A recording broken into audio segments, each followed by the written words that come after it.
So it is my pleasure to introduce our first panel on how do you create your science case. So what I'm going to ask everyone to do on the panel is I'm going to have them go down the row. I want them to tell you who they are, where they're from, and then I've asked them to talk very briefly in the spirit of you have to do some elevator speeches, talking about what's their science question, why is a mission appropriate to answer that question, and finally, what's unique about their mission or their concept that they would like somebody who's never heard of it before to remember.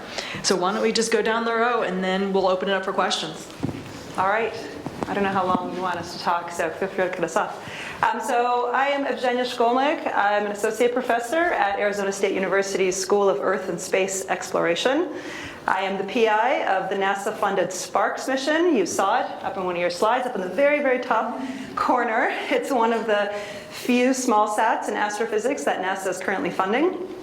SPARCS stands for the Star Planet Activity Research CubeSat, which really tells it all. So we study our goal is to study the near ultraviolet and far ultraviolet photometry of small stars, so M stars, that are the dominant hosts of exoplanets, including the habitable zone rocky planets. And what was the last question? What do you want people to remember what's unique? Oh, what's unique? Well, it's going to be one of the first astrophysics research grade CubeSats, which I'm very excited about. Trailblazer in that realm. Okay, great. I guess I'm next. So I'm Craig Kletzing. I'm a professor at the University of Iowa in Iowa City, and that's in Iowa. And I'm the principal investigator for the Tandem Reconnection and Cusp Electrodynamics Reconnaissance Satellites. I've learned to say that fast. TRACERS is our acronym. The goal of our mission is to understand the signature of magnetic reconnection and how energy and momentum gets transferred into the local space on the Earth's magnetosphere. We're looking at a specific signature to answer a long-standing question that's more than 25 years old about how that process works on a macroscopic scale. And what I'd like people to remember is that we're going to answer a key question that will enable future prediction, and that we will be the first 2 satellite small explorer mission flown. So I'm Julie Breed. I'm not a scientist. I'm a proposal manager. So for the last 15 years, I've been working with folks like you. And so I don't have my own science question. But what I want to encourage you, and what I think is really a challenge, is for you to be able to speak to 2 different audiences at once. You're going to need to be able to speak to your science peers in the language that you're used to speaking, which you all understand, but also speak to the taxpayer and a selection official or a person who's not an expert in your science. And trying to do both of those at once, to dumb it down enough to communicate to everyone but not insult your peers, is challenging. I think you both did a great job. So I'll just keep moving. Okay. I'm Kathy Mont. I'm from the Johns Hopkins Applied Physics Lab, where I am the chief scientist for planetary science. And I took on that role with the task of developing an exoplanet program. So I was very happy to hear the question about cross-division science missions, because I think this is a time for NASA to start moving into breaking down those stovepipes between divisions and getting them to work together on common science. My own personal research is looking at the origin and evolution of volatiles throughout the solar system, and so that type of work applies to many questions for many different missions. And I take observations that are from many different missions and compile them together to look at the big picture of what that means for where volatiles came from and how they have evolved in atmospheres throughout the solar system. Hi, I'm Chris Walker. I'm a professor here at the University of Arizona, so I only had to walk across campus to get here. So I'm PI of a mission called GUSTO. I'm not even going to try to tell you what the acronym stands for. It's a balloon-borne telescope that flies out of Antarctica. It's 1 meter in diameter. Flies at about 120,000 feet. What we're trying to do is understand the evolution of the interstellar medium through cosmic time. And how I present it to the public is to say, well, this sounds pretty esoteric, but 4.7 billion years ago, you were all the ISM, every atom, molecule. Your body, so you have like the old Carl Sagan cosmic connection, you have a direct connection to the interstellar medium. And what we do is we trace atoms and molecules in the interstellar medium, like carbon, oxygen, and nitrogen.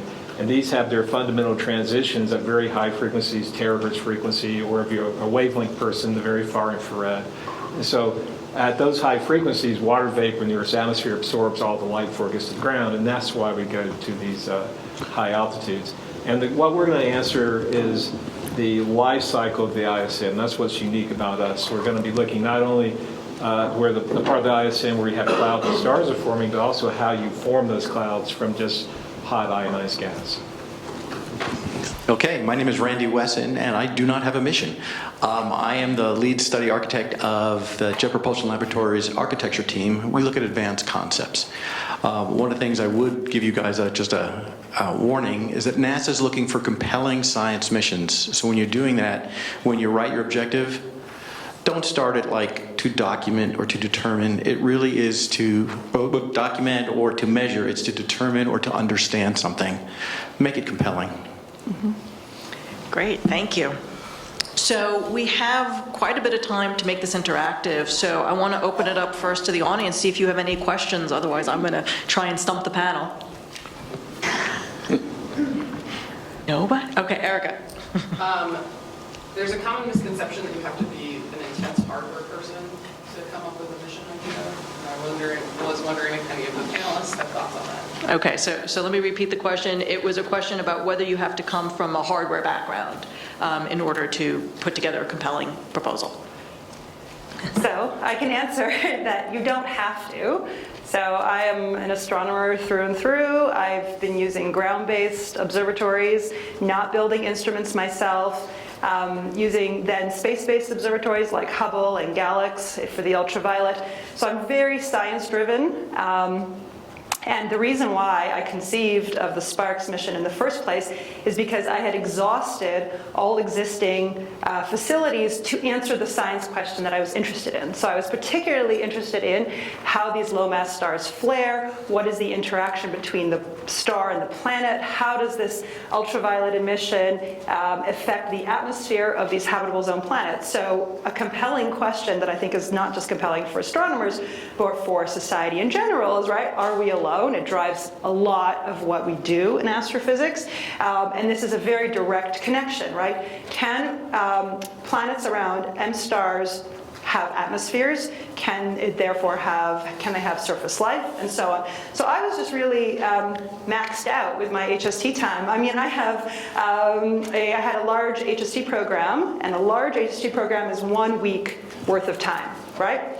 And so I still could not answer the science question in 1 week of HST time. So it really required a dedicated mission that you could monitor stars for a month at a time, something that no HST, time allocation committee, would ever give me, no matter how compelling it actually is, a science case. So to answer your question, I did not have really any hardware experience, but one role of the PI is to build the right team, which means we have a great set of engineers, we collaborate with JPLers, people who know how to build this, right? And so I think that's okay. And I think the converse is true, that if you're engineering focused and you've built your favorite new gadget, right, building a good science team to build a compelling science case is your challenge. I would kind of add, I was going to add on to that to say I absolutely agree, and that's what we're looking at, is that science vision. I need this measurement, and this is how I would use it, and this is how it matters. But I would also want to team you up with maybe deputy PI, instrument scientist who understands the hardware, because as we get further along, there's a lot of work to defining that mission and doing engineering trades that get it within the cost cap. And that's where the PI is driving, I need these measurements, but how, when we talk about threshold mission, what could I tolerate and how far down could it come? So it becomes a hand-in-glove work between the scientists and the engineers. But I absolutely agree. If you have that science vision, you have a measurement you need, and you're going to use it, that's a great way to start to be a PI. I would like to say that it is important to understand data and instrument capabilities, and especially as you develop a question and you're starting to find an instrument type or a series of instruments or set of instruments that can answer your question, learning about those instruments is really important. You don't have to have that background of being in the lab working with it, but knowing what it's capable of and getting to know engineers who do know how to build them and can tell you, no, you can't do that, is an important thing as well. Correct. I guess, well, I come from the hardware side. That's how I grew up in all of this. And I think it's also sort of a cultural thing, division by division by division. So I would say perhaps in heliophysics that I come from, we're a much more hardware-centric kind of division because everything is in situ and it's local and there's usually large combinations of instruments. That being said, I agree. You don't have to be a hardware, weenie like me, who've done this all my life. But I think as you heard, there will come a time when, as a PI, you have to start making decisions that touch into the technical kinds of things. So you need to have a very good system engineer that you're working with and a very good project manager that can advise you and you trust their advice. Because things come, you will make trades even in the proposal process of, well, we can't do everything we want to do. So, what's a reasonable amount of technical, capability versus everything you'd like to have? I often think in this game, you go back to that Rolling Stones song about you don't always get what you want. And very true. So you have to make trades. So I think you do need, as you've heard, to know how the instruments at least work in basic principles and kind of where the key points are in terms of, what can you give away, what can you kind of keep. But a good team, as I suspect you'll hear over and over here, is really critical to have people that can advise you and talk about things and use your team. That's another piece of advice I'll give steadily the whole time we're here. That's why you have them. To help you. So you have to do science, but also a little bit of technical is helpful. And Chris, do you want to talk a little bit from your experience with Gusto? Yeah, well, I am a hardware-intensive person, so that can be good and bad. The good part is that you know the limits of your detectors and your instrumentation and what's possible, and that's really important if you're coming to a mission to know what the limits are, because I've read other people's proposals and stuff, and sometimes they'll shoot for something that's just not possible, and they can spend a lot of time and effort and hit against walls. So it's important. You don't have to be a hardware person, but you need to know the limits of what's possible with your instrumentation. And also, if you're an instrument person, you fall in love with your instruments, right? And sometimes you'll tend to want to propose a mission based upon your hardware. Really, it's not the best thing to do. You really need to keep sight of the bigger science question. Actually, I'll echo that as I have been, over the years, involved with various things where people have an instrument and they start trying to find a mission to fly it on. And in my opinion, that's exactly the wrong way to go about this. Come up with your science objectives, your science goal, then go look at what instruments you need to implement that. That's the way you're going to get the best science story. I'd like to echo that because a lot of times people think it's about flying an existing instrument in a new environment. That's not compelling. Also, trying to improve your model a couple more decimal points also is not compelling. It really has to be about the fundamental science that you're trying to achieve. Yeah, we're going to be talking about science traceability matrices coming up in I think the next session possibly. And my very first experience with an STM was taking it from the right side and going to the left. And the right side is the instrument capabilities. The left is the science questions. And that is the fundamentally wrong way of doing that. It worked out, I managed to pull it off, but that's not how science should work. You should start on the left side with the compelling science question and figure out what capabilities you need to answer that. So I have a follow-up question for our folks that come from more of the proposal writing side of the house. How much work do you do with PIs to help them understand how to write a good science question? A lot. And this goes on from today through, your red team. So there will be multiple reviews and iteration and feedback sessions, and it just keeps getting better and better. And on your first cut, you think you've got something great. And it's completely different by the time you submit that proposal. So it really does evolve, and it takes a lot of conversation to make that happen.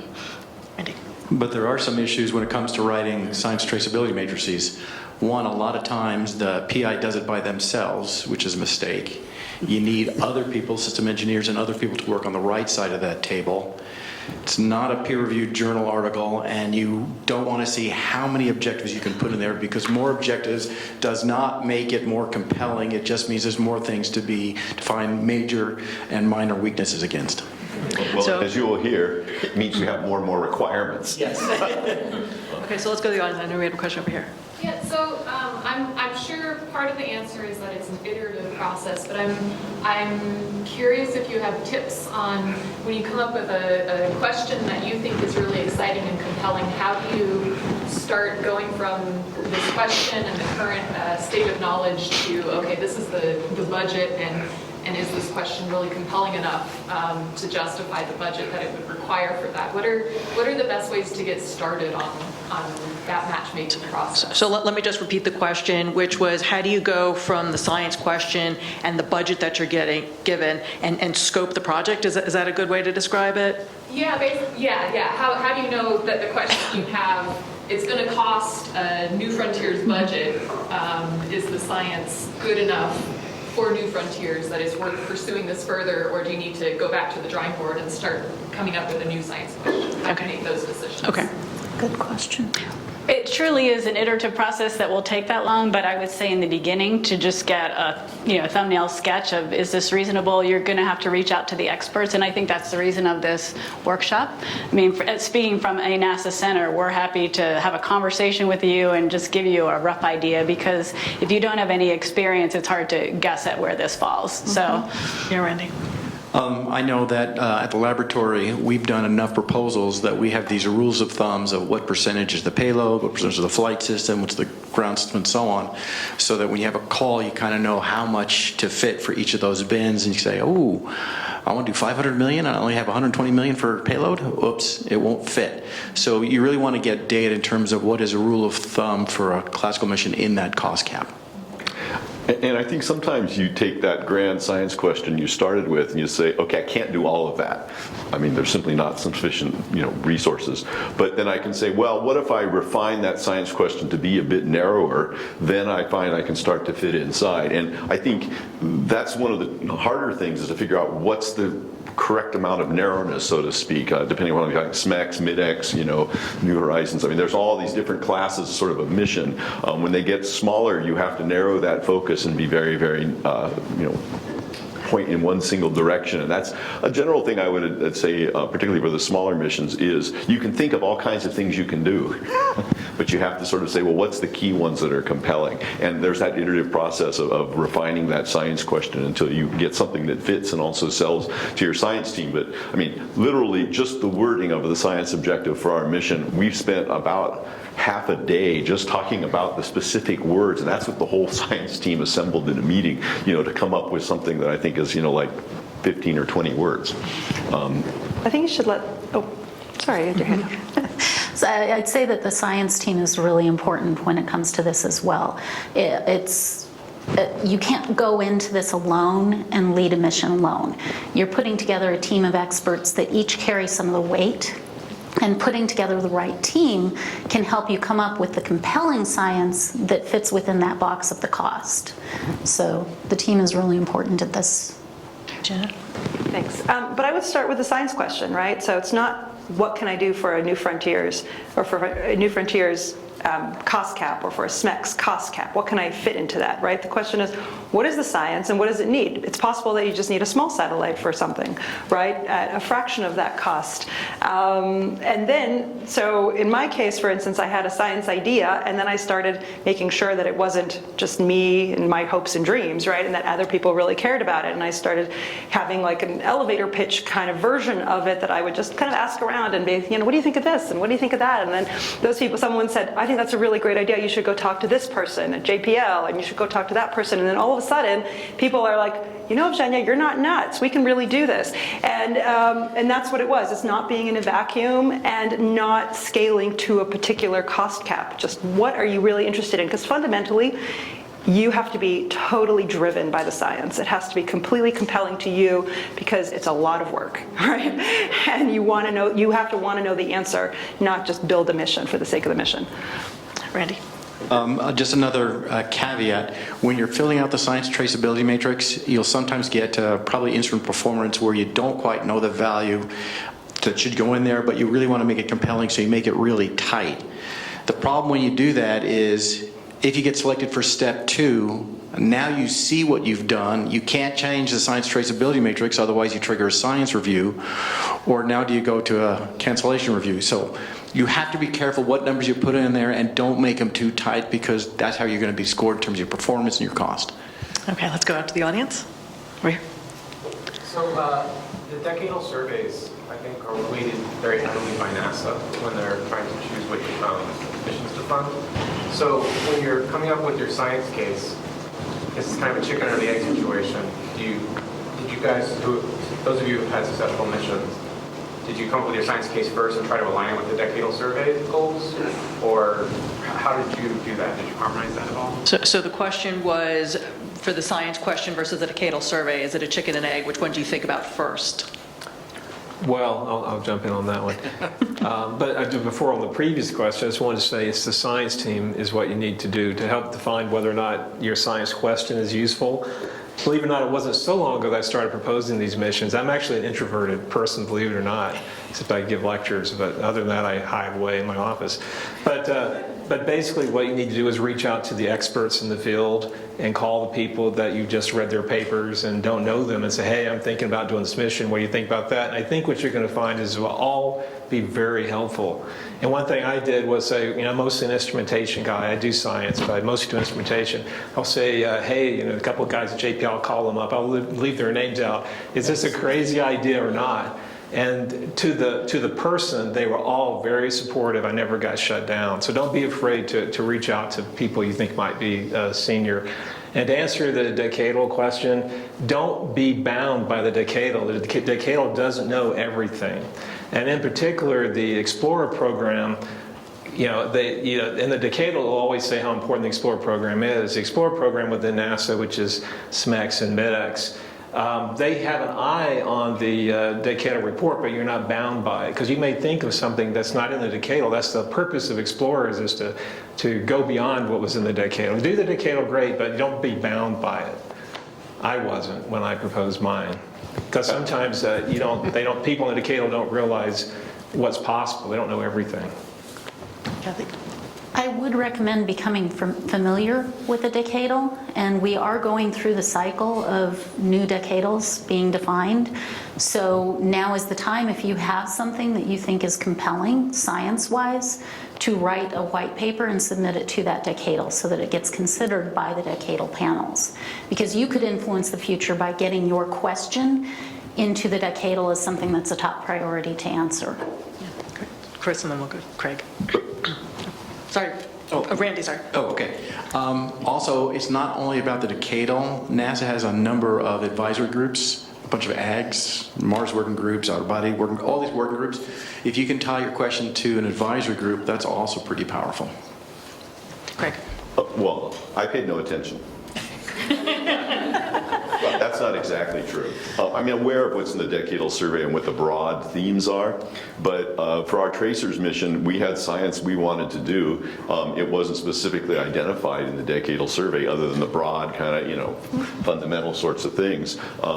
And sometimes you almost have to be careful not to step on something specific in the decadal survey, a specific mission, particularly if NASA's already considering it to go forward as a larger class kind of mission. So really, we just, we had a good question and we went ahead and did it. And I'll just throw in another little pitch here, is we tend to be talking always about satellites, but I like the sounding rocket program too, so think about that as a place to get some mission experience as well. And again, you don't necessarily have to be a hardware person to do that, but you'll learn a lot of stuff about how a whole mission goes together in a reasonably short period of time of about 3 or 4 years. And you learn a huge amount about all the different pieces, and that's kind of how I grew up, and it's helped enormously for putting these things together. But it really comes down to compelling science, and as you've heard over and over, use your team. I've been parts of MIDEXs and SMECs where the PI is trying to do everything, and it's like, these people are going to benefit with money and all kinds of things, so put them to work writing your proposal, and you'll get a much more balanced, reasoned kind of set of science questions as well as an explanation of the science and everything else. So don't be afraid to, work on it.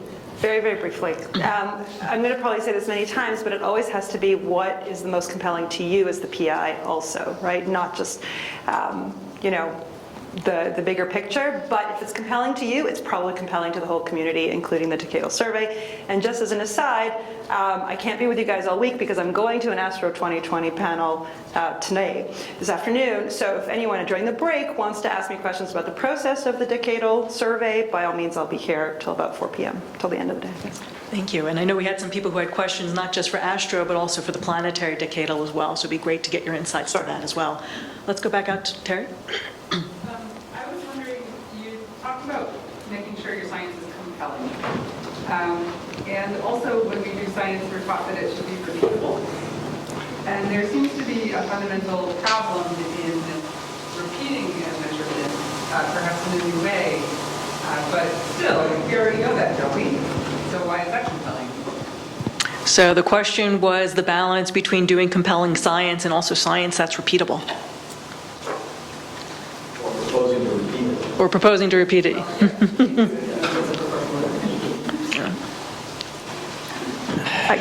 I guess the answer is how Yeah, I compelling would is say it to repeat it. If it's really a repeat, it's not compelling. So there's got to be something innovative there.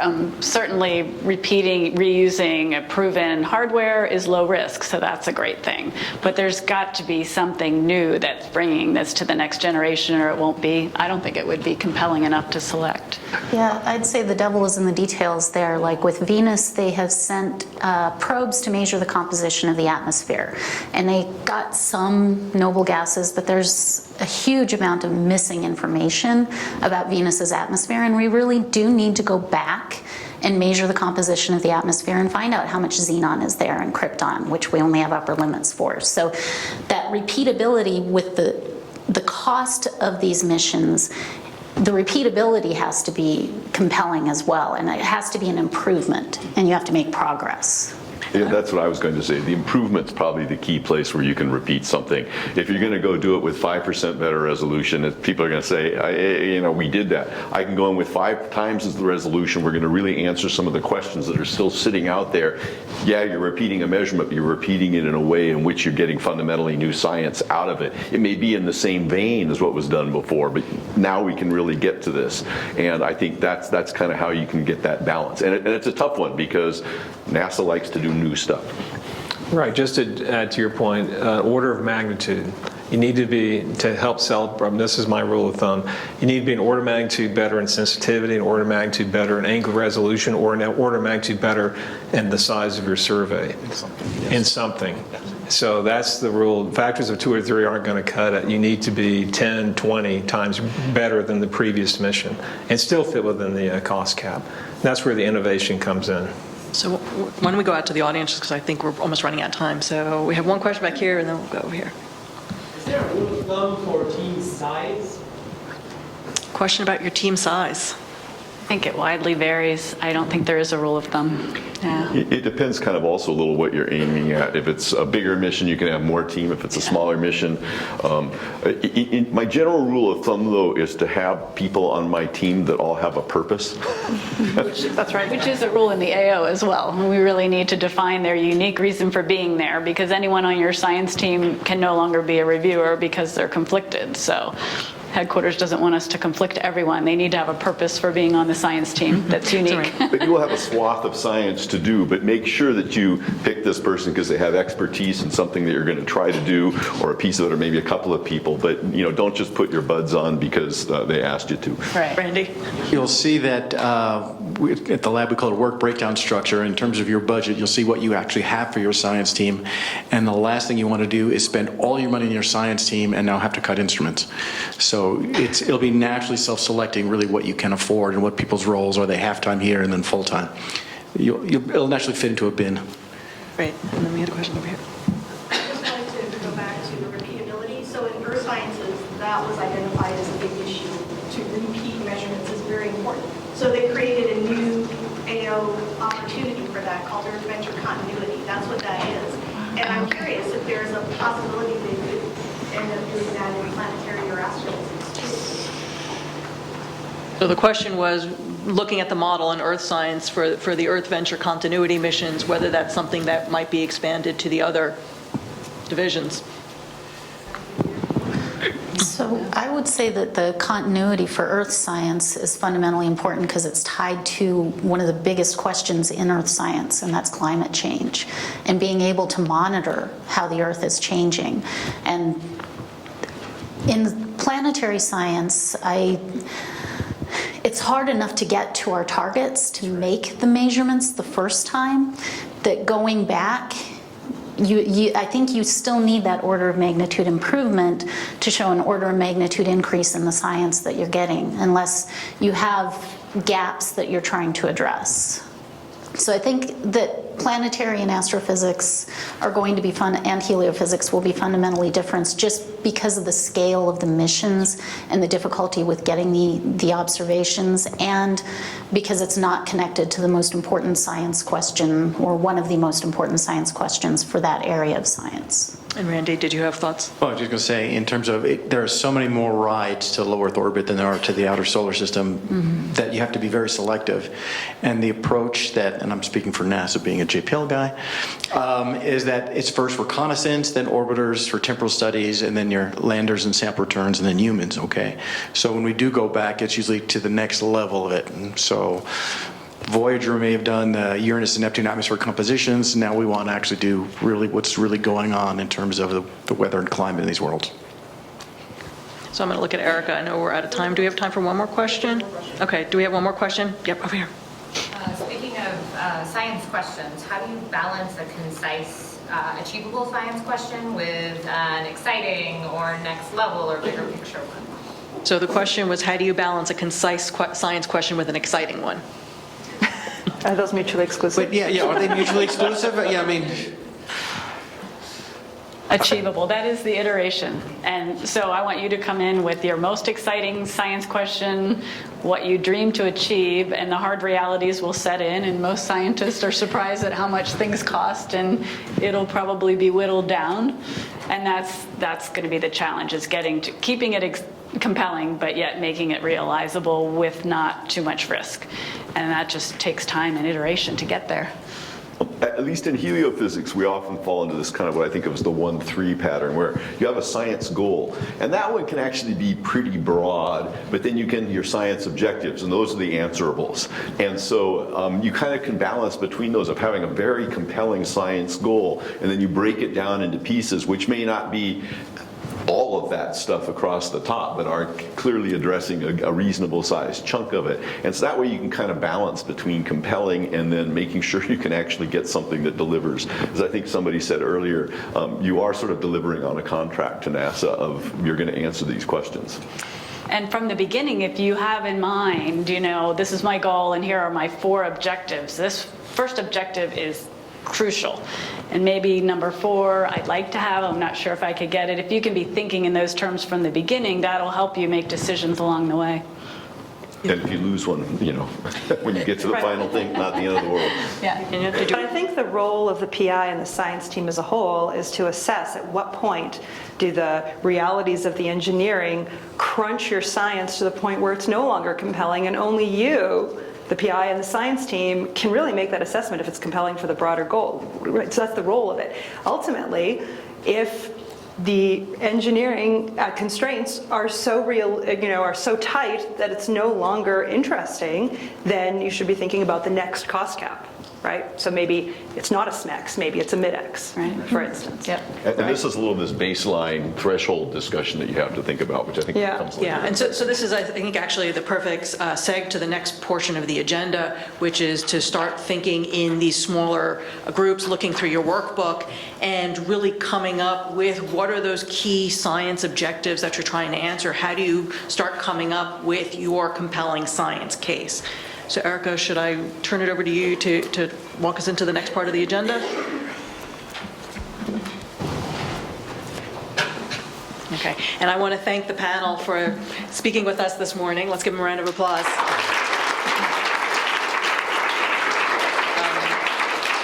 While I set up the computer, do you guys have any last thoughts you want to leave everyone with? Intermediate thoughts, because this is just the beginning. Okay, I'll go first, since I'm in order. A few really important tips, I think, is pick your science team really well, as you said. Trust them, because not everyone is an expert, and ask lots and lots of questions, because hopefully you're going to be working outside your comfort zone. So you have to be really comfortable asking lots of questions of your team.